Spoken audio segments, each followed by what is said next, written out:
Nahukay ang mahigit 8 milyong pisong halaga ng mga higanteng taklobo sa Balabac, Palawan. Ayon sa Philippine Coast Guard, Miyerkules ang matagpuan nila ang mga nakabaong taklobo sa may barangay Sebaring.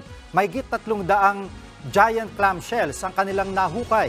Iniimbestigahan pa kung sino ang nagbaon sa mga higanteng taklobo. Maigpit na paalala ng mga otoridad, bawal ang pangunguhan nito.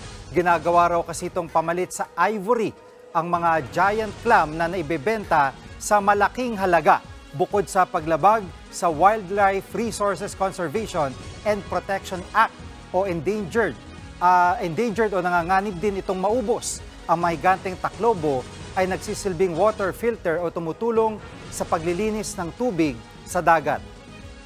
What's up mga kapatid, it's your sports Tito Mike Reyes. Huwag magpahuli sa mga umaaksyong bakbakan at harapan sa loob at labas ng bansa.